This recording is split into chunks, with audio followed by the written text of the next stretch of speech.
میں اور میری بیوی اپنی معذور بیٹی کو روٹی دینے گئے اور ہم نے جا کے اس کو کھانا کھلایا جو ٹانگوں سے معذور تھی، اور ساتھ کہا کہ بیٹی آج بڑا پرہیزگار جوان ہمارا مہمان ہے، آج چڑھتی جوانی اور تقوی کی روشنی اس کے چہرے سے چمکتی ہے، کیا بات ہے، بڑے ہی اچھے گھرانے کا تربیت یافتہ ہے۔ کہتے ہیں بچی کو کھانا کھلا کے لوٹے، اپنے کمرے میں سو گئے، بیٹی اپنے کمرے میں لیٹ گئی، ترس گئے تھے کہ بیٹی قدموں پہ چلے۔ تہجد کا وقت ہوا تو دروازے پہ دستک ہوئی، بڑی بے چینی کے ساتھ اٹھے میاں بیوی، کون ہے؟ بیٹی کی آواز آئی، ابا جی دروازہ جلدی کھولیں۔ کہتے ہیں کلیجے پھٹنے لگے، ذہن بکھرنے لگے، سوچے ہیں کہ وہ 2-1 منٹ ہمارے اوپر پہاڑ بننے لگے۔ دروازہ کھولا تو وہ بیٹی جس کے لیے ترس گئے تھے کبھی چلے گی، وہ اپنی ٹانگوں پہ کھڑی ہے، کبھی دوڑ کے ادھر جاتی، کبھی دوڑ کے ادھر آتی۔ بیٹیاں پریشانی کا فون کر دیں تو پھر بھی آنسو نکل آتے ہیں، اور بیٹی گھر میں خوشی آ جائے تو پھر بھی ماں باپ رو کے ہی شکر ادا کرتے ہیں، ان کے لیے روتے ہی رہتے ہیں۔ کہتے ہیں میں تڑپ گیا، بیوی بھی رونے لگی، بیٹے یہ کیا ہوا؟ ہم تو مایوس ہونے لگے تھے معاذ اللہ کہ اب تو ٹھیک نہیں ہوگی، کیا ہوا؟ کہنے لگے ابا جی اماں جی آپ نے بتایا نا نیک جوان آیا ہے، نیک آیا ہے، تو میں آپ چلے گئے تو میرے دل میں خیال آیا اے اللہ اگر وہ واقعی نیک ہے تو اس کے صدقے مجھے شفائی عطا فرما دے۔ یا ایھا الذین آمنوا اتقوا اللہ وابتغوا الیہ الوسیلہ، اے اللہ صحت ہی دے دے۔ کہتے ابھی میری دعا بھی پوری نہیں ہوئی کہ میرا وجود حرکت کرنے لگا، اور یہ دیکھو میں اٹھ کے کھڑا ہو گئی ہوں۔ کہتے ہیں ہم لوگوں نے یہ دیکھا تو بھاگے اس کے کمرے کی جانب، جب دروازے پہ ہاتھ رکھا تو دروازہ کھل گیا، آگے گئے تو پلنگ خالی تھا، ایک رکا چھوڑ گیا ہے۔ کہنے لگا مجھے پتا ہے میری حقیقت کھل گئی ہے، میں تو اللہ کا بندہ ہوں، اگر تمہیں مجھ سے ذرا بھی پیار ہو گیا ہے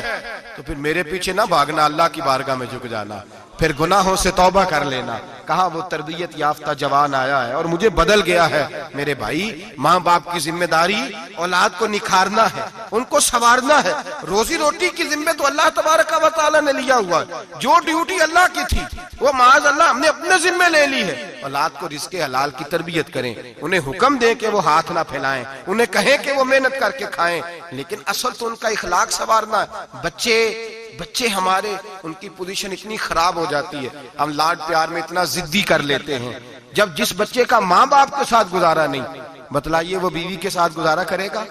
جس کا ماں باپ کے ساتھ وقت نہیں گزرتا وہ بہن بھائیوں کے ساتھ گزارے گا؟ جس کا ماں باپ کے ساتھ وقت نہیں گزرتا وہ کولیگز کے ساتھ وقت گزارے گا؟ کس طرح وہ اپنے آپ کو، میرے نبی کریم سید عالم صلی اللہ علیہ وسلم نے ڈیوٹی لگائی کہ ماں باپ اپنے بچے کی تربیت کریں، انہیں اللہ سے جوڑیں۔ تکلیف میں وقت گزارا جناب اسماعیل نے۔ ایک روایت ایسی بھی ملتی ہے کہ 13 سال حضرت ابراہیم پلٹ کے گئے نہیں بیٹے کا پتہ لینے، لیکن جب بھی بیٹے نے ماں سے باپ کے بارے میں پوچھا کہ میرے والد کیوں نہیں آتے، تو ماں نے ایک ہی لفظ کہا، بیٹے جناب ابراہیم اللہ کے نبی ہے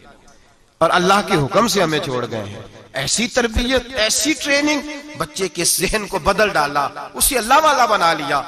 اور ہمارے مفسرین نے بحث کی ہے کہ جناب اسماعیل جو اللہ کی راہ میں قربان ہونے کو تیار ہو گئے، ان کے سینے میں جو رب کریم کا اتنا پیار موجزن ہوا کہ وہ گردن کٹانے پہ تیار ہو گئے، تو فرماتے ہیں یہ تربیت جناب ہاجرہ کی تھی، یہ ٹریننگ حضرت وہ فیضان نظر تھا، یہاں کے مکتب کی کرامت تھی۔ سکھائے کس نے اسماعیل کو آداب فرزندی؟ میرے بھائی یہ جناب ہاجرہ نے تربیت دی۔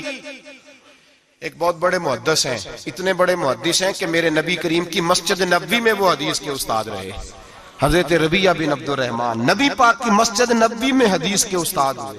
اور حضرت حسن بصری جو جناب علی کے شاگرد ہیں وہ بھی حضرت ربیعہ کے شاگرد ہوئے،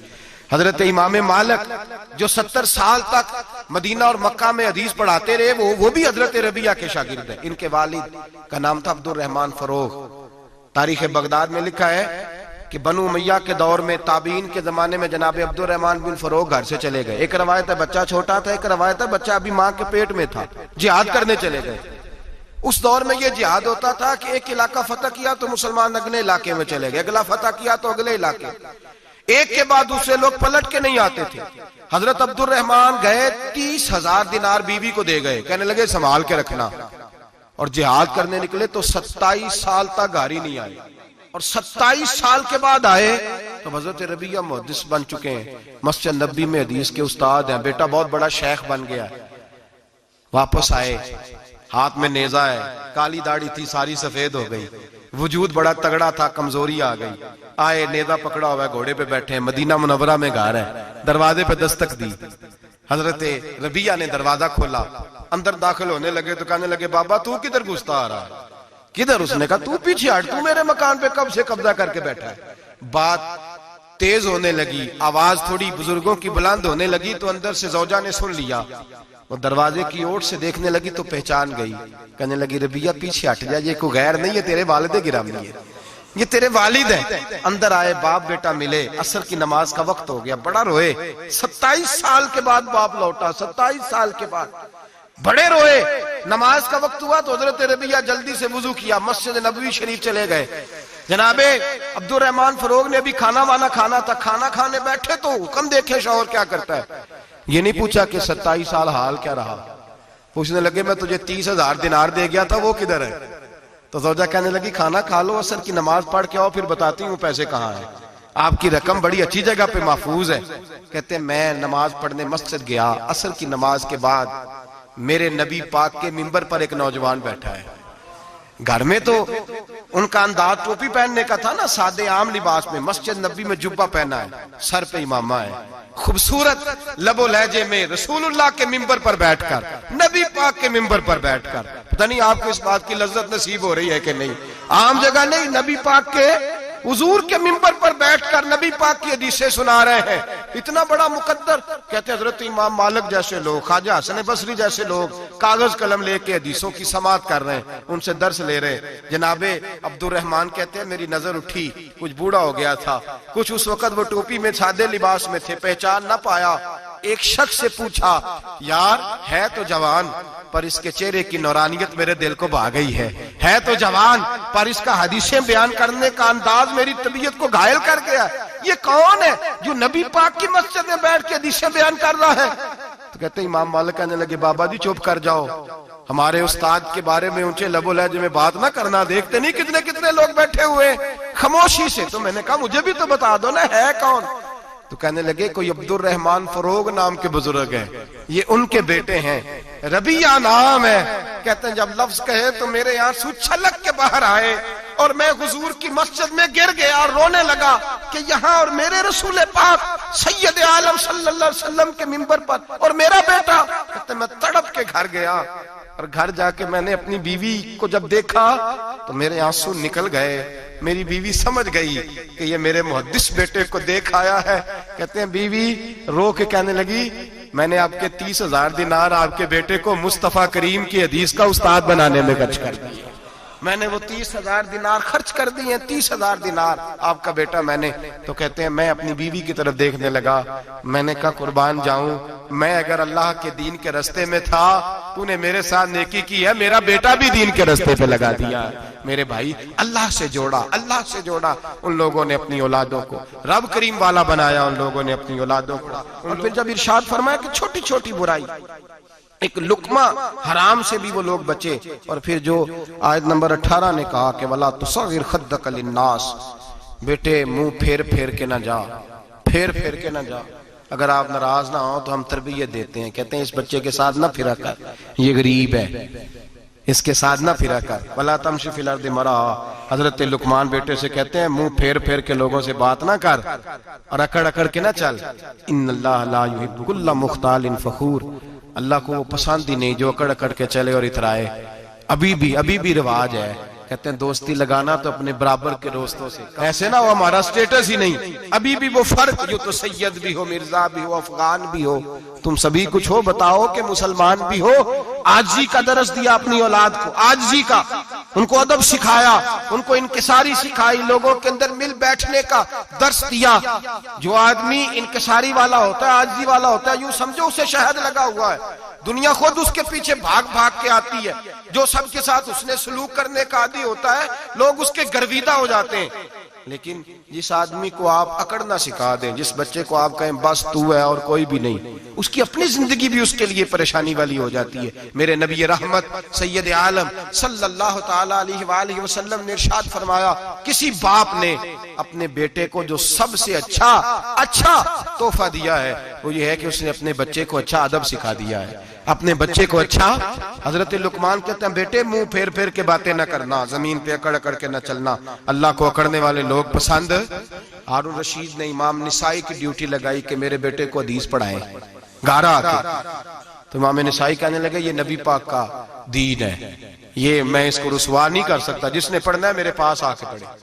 اور جہاں سب بچے بیٹھتے ہیں وہیں پڑھے۔ ہارون رشید کہنے لگا حضور آپ کیا سمجھتے ہیں، میں نے بھی تو آپ کو آزمانے کے لیے یہ جملہ کہا تھا، یہ وہیں آ کے پڑھے گا جہاں سارے غریبوں کے بچے پڑھتے ہیں۔ اب تو روز استاد کٹہرے میں کھڑا ہوتا ہے، اسکول کے استاد کا تو مجھے نہیں پتا، پہلے مدرسے کا استاد تو روز بیچارہ ہاتھ باندھ کے چودھری صاحب نے کہا میرے منڈے نو مارے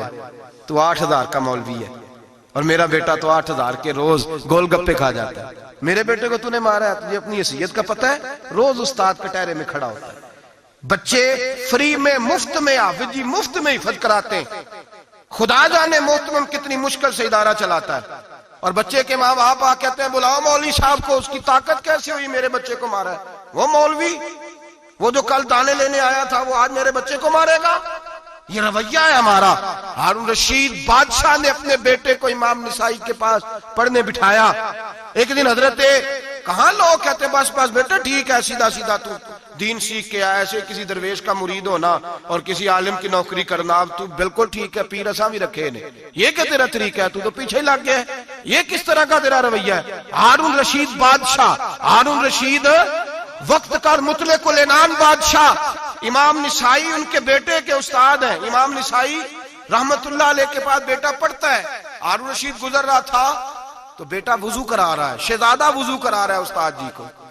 اور پیر دھلا رہا ہے۔ ہارون رشید گھوڑے سے گزرا تو اس نے دیکھا خانقاہ کے باہر مدرسے کے باہر استاد جی وضو کر رہے ہیں اور بیٹا وضو کرا رہا ہے، سراہی پکڑی ہے، لوٹا پکڑا ہے، استاد جی پیر دھو رہے ہیں۔ ہارون رشید غصے سے اترا، ساتھ بہت سارے سپاہی تھے، انہوں نے کہا کہ یہ مولوی کو مارے گا، مولوی کو مارے گا کہ تو کس طرح میرے بیٹے سے یہ کام کاج کرا رہا ہے۔ کہتے نیچے اترے اور ہارون رشید نے جا کے نا زور سے ایک تھپڑ اپنے بیٹے کے چہرے پہ مارا۔ بیٹا کہنے لگا ابا جی میری غلطی کیا ہے؟ فرمانے لگے تجھے پتہ ہی نہیں تو کس شخص کے پاس پڑھتا ہے، تو پانی ڈال رہا ہے، تیرے استاد کو اپنے ہاتھوں سے اپنے پیر دھونے پڑ رہے ہیں، بیوقوف، ایک ہاتھ سے پانی ڈال اور دوسرے ہاتھ سے استاد کے پیر دھو،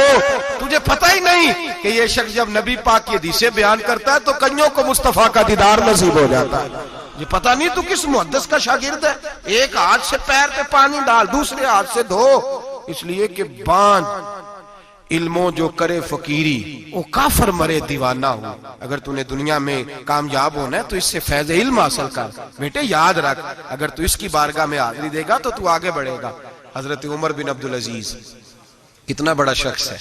ثانی عمر کہا گیا، ثانی عمر کہا گیا ان کو۔ حضرت عمر بن عبدالعزیز رحمت اللہ علیہ، حضرت صالح بن کسان ایک محدث تھے مدینے کے، ان کے شاگرد تھے۔ بچوں کو ہم آج ہی کہاں بچے ادب کرتے ہیں ساتھ جا کہاں ادب کرتے؟ ایک اسٹوڈنٹ مجھے کہنے لگا جی ہم ادب کرتے تھے جب تک استاد ٹیوشن نہیں لیتے تھے، اب استاد بھی تو ٹیوشن لے کے پڑھاتے ہیں۔ اور میں نے کہا خدا کے بندے کیا دے سکتا ہے تو استاد کو؟ حضرت علی فرماتے ہیں جس نے ایک لفظ پڑھایا مجھے گلی میں کھڑا کر کے بیچ بھی سکتا ہے، تو نے قیمت کیا ڈالی ہے؟ استاد کچھ بھی کر لے، استاد نے تو استاد ہی رہنا ہے نا میرے بھائی، لیکن وہ لب و لہجہ ہمارا موجود ہے۔ مجھے ایک دفعہ میرے کالج کے لوگوں نے بلایا، کہنے لگے آپ یہاں بھی پڑھے ہوئے ہیں اور مدارس میں بھی، تو ذرا فرق بیان کریں کالج کا اور مدرسے کا، کچھ بیان کریں۔ میرے ٹیچرز بھی تھے بہت سارے، تو میں نے کہا معذرت کے ساتھ یہاں تو بڑا مشکل ہو جائے گا بات کرنا، لیکن ایک جملہ میں نے مدرسے اور کالج میں ایک فرق محسوس کیا ہے،